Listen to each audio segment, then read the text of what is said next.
Well, it's been a gigantic morning, a morning we've been trying to run, and we tried to run it all day yesterday after a lot of postpones for calls. We had a very quick call from Deputy Commissioner Travis Logie to send out these world title heats. John Florence out in the first heat with wild card Miguel Blanco. First, talking to conditions, Potts, what do these guys have to work with? Well, it was quite marginal this morning. Obviously, that tide's still quite high, so, the sun was only just coming up when John and Miguel hit the water. I think it played into John's hands. Obviously, maneuvers came into play. There wasn't too many tube rides, and it was always going to be tough for Miguel to match John's maneuvers. I mean, it was John's to lose. Low-scoring affair. Why? Because I think the judges were anticipating fireworks, so they kept the scoreline. They kept the scale relatively low. But John did. It was a sort of a one-sided heat, really.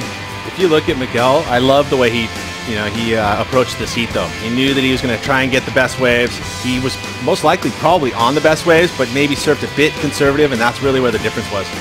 John Florence went to the barrel. His high mark of 5.37 kept the Florence camp very stressed. It was a very close matchup. Miguel Blanco not chasing too much, and obviously the wild card story very clear at Supertubos, a local boy. We talked about the conditions. For him being a local, he's from down in Cascais. He remembers so many trips driving an hour and a half to surf Supertubos and getting completely skunked. He has options around the corner, but he wasn't too surprised that it wasn't as solid as the original forecast was looking.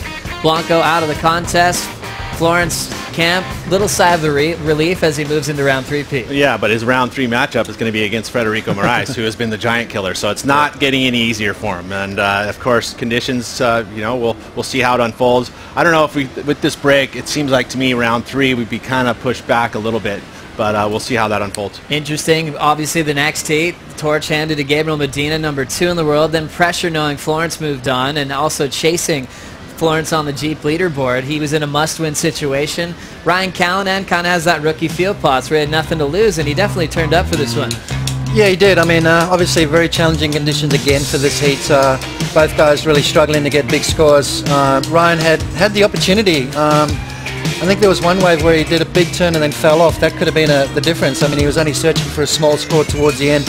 Medina looked full of energy, as he always does. Just throwing the board around, lightning fast, catching a lot of waves. You could tell there was a sense of urgency in the way Medina surfed, and trying to force a couple of turns right there, trying to force that backside air reverse.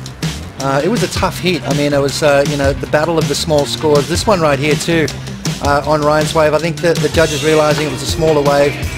He was trying to get the score by sort of stringing together a couple of turns. It's the kind of wave where the judges want to see big, huge airs or those deep barrels, and there was none of that during that heat. Well, it was the morning we were waiting for. Back-to-back heats decided by relatively low numbers from the top 2 guys on the Jeep leaderboard. Ryan Callanan, another tough result where Pete, he's walking away. He's not getting smoked in heats this year. However, he's really far down on the Jeep leaderboard. Well, he must be frustrated. I mean, because he's had all these opportunities, and there's been just this one moment that kind of turns the heat away from him. And I think this is going to be an amazing learning year for him.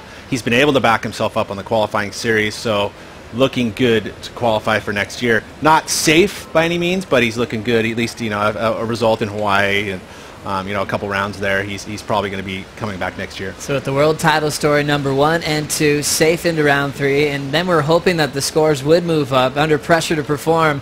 Number 3 in the world, Matt Wilkinson, to keep his world title hopes alive against Jeremy Flores, who hasn't had the best results on the CT this year. Wilco needing to win this heat to keep that world title dream alive, Potts. Yeah, it was a tough one. Matty Wilco was behind the 8 ball just right at the beginning of the heat. Jeremy Flores lucked into this one here. He said that, you've got to have a little bit of luck out here at Supertubos, but, in saying that, you get that luck, you get that wave, you still got to surf it. And you look at both of Jeremy's 2 scoring rides, they were difficult waves to ride. It wasn't shooting bunnies in a barrel for him. He had to maneuver through. He had to fight his way out the end of this one as well for that 8-point ride. But 4 or 5 minutes into the heat, Matty Wilco was comboed. But to his credit, he fought his way back. He sure did. What a brilliant start. Jeremy's best start in the heat this season. And then Wilco did this. An 8-point ride. He missed the finishing move, but he did break the combination to give himself a fighting shot, Pete. Yeah, he did, but it was at that point with like 2.5 minutes to go. You just didn't think that there was going to be another kind of high-quality wave. Always a chance, you know, but Wilco, and now out of the title race, he will not be looking at that world title heading into Pipeline, which is a bummer for him.